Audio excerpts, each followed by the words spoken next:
And this just in, the Coast Guard confirms tonight they have finally stopped an oil leak from a barge about 12 hours after it slammed into the sole bridge leading to Pelican Island. Yeah, and right now evacuations are once again underway after being halted for a couple of hours tonight. Crews have also been working to clean up that spill of a petroleum-based product the barge was carrying. Matt Doherty is in Galveston tonight and joins us live with the latest. Matt? Yeah, evacuations were stopped earlier tonight after officials say that the bridge shifted, making it too unsafe for travel. However, those evacuations have resumed now and people are allowed to cross back onto Galveston Island, however, very carefully and very slowly.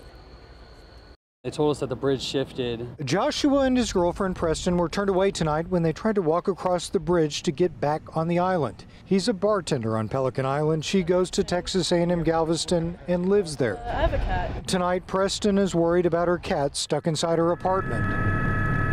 At about 10 o'clock this morning, the Galveston County judge tells us a barge broke loose from a tugboat, then crashed into the bridge. Enormous chunks of concrete fell onto the barge and fuel oil spilled into the water. Whoever the responsible party is, which I'm going to assume is the barge operator, but I don't know that for a fact, will be responsible. Galveston County Judge Mark Henry says the bridge was in bad shape before today's crash and had a dismal rating from TxDOT. It's old. It's 64 years old by our guess, and in need of replacement. Should have been replaced years ago, but it hasn't been yet. Tonight, his primary concerns are getting those stuck on the island off and cleaning up what's spilled into the water.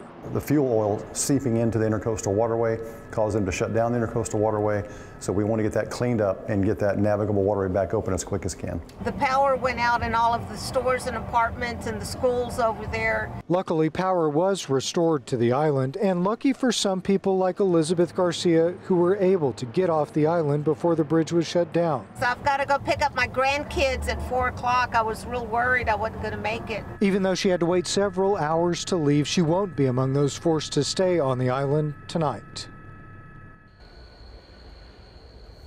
Now, I have been told that the majority of the residents on Pelican Island have been able to leave so far. However, nobody is allowed to go back on. Back to you. Slowly but surely, hopefully to get it back together. All right, Matt, thank you.